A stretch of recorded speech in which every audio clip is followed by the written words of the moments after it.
Hey everybody, this is Shannon. Thanks for joining me tonight on No Shelf Control. I have another single book review that I would love to do for you. I have been so lucky in that I have not read any bad books lately.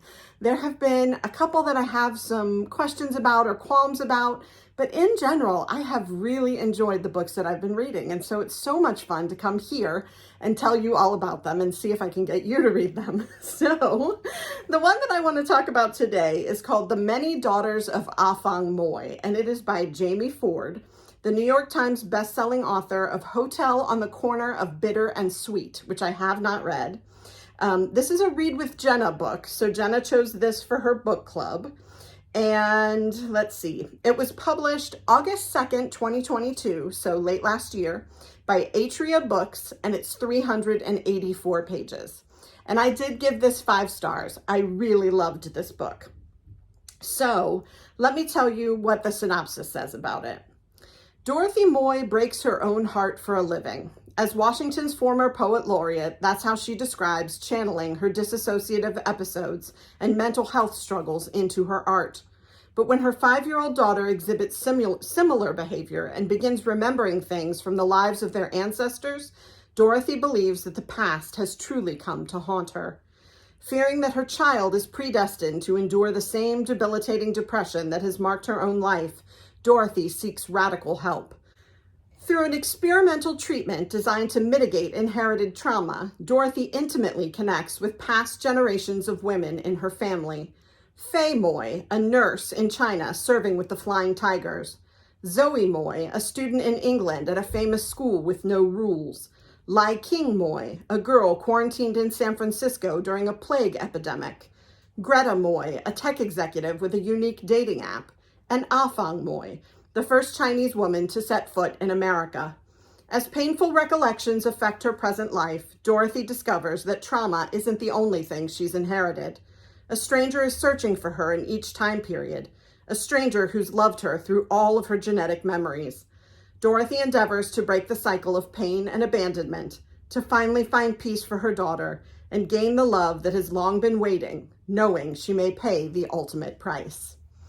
So you can see that some of my favorite things are in this book. It's generational. It focuses on China and Chinese Americans.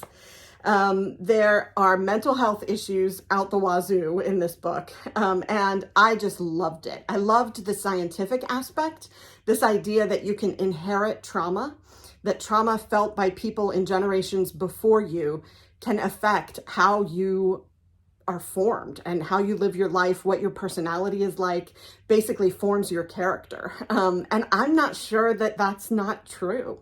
You know, I know that we haven't proven that that's true, but you know, it certainly could be. And I wouldn't be surprised if scientifically we, discovered that or proved it in the very near future.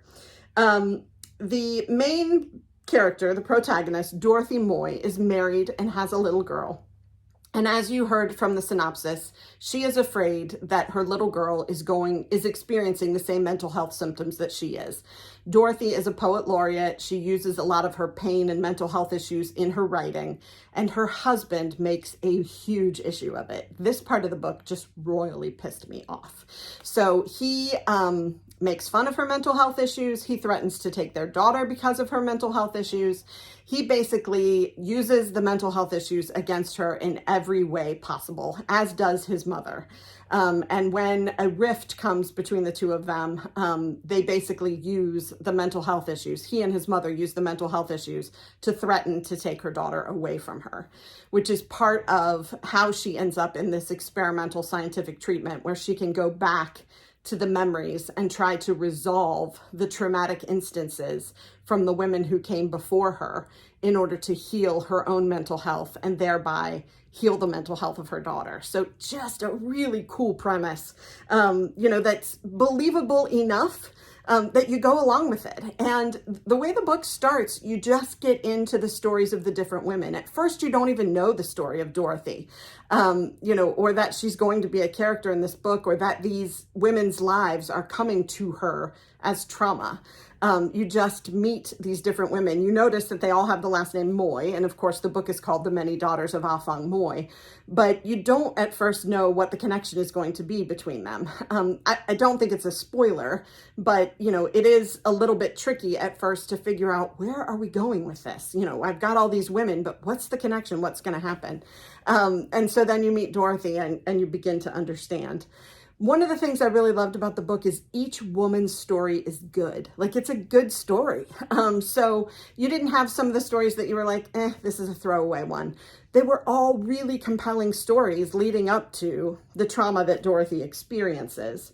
The idea that trauma is in your genetic code really just fascinates me, as you heard me say a few minutes ago. And that part of the story, I just read, with absolute wonder. I wonder if that could be real, if that's what some people are experiencing.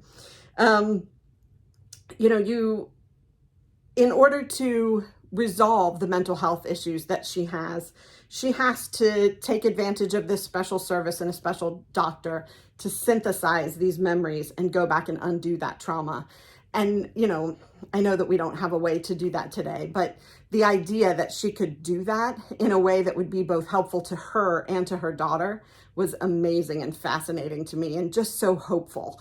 So watching all of these strong women endure their own trauma, and this person they're just barely missing in each story. And then watching Dorothy work through that in a way that either will help or ultimately won't help her and her daughter. I just thought it was such a good book. There's also, I will mention the women-led dating app. One of the stories is about one of the Moy women starts a women-led dating app, and it takes off. Like, there are no men on the dating app. Men can't initiate, not that there are no men on the dating app, that doesn't make any sense. Men can't initiate the contact. Everything is done by the women. And the dating app takes off and is incredibly successful. And it was a premise that I thought was really fascinating too. I'm kind of surprised nobody has done that yet to date. And I, imagine if it's not in somebody's mind already after having read this, it certainly would be an amazing thing to try. So there are all kinds of little different things in the stories that fascinated me. And as I said, each individual story of one of the Moy women was really, really good.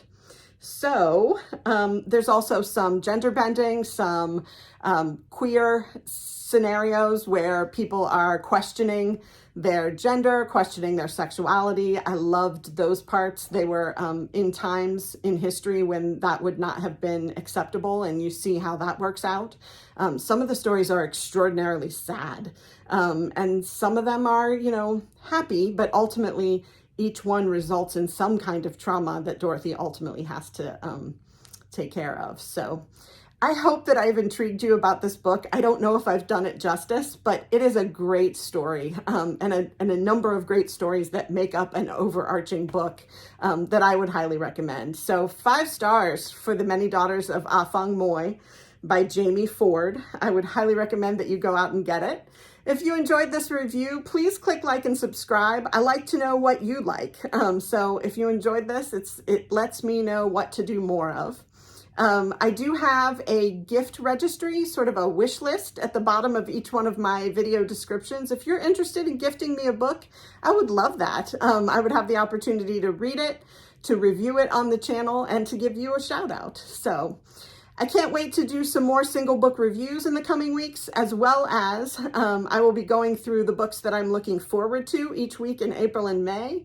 And I have a few surprises, including another bookstore journey. I'm taking a trip this weekend and have another bookstore planned out to give you a look at. So I hope that you're loving this as much as I'm loving bringing it to you, and I will see you in the very near future. Take care. Thanks.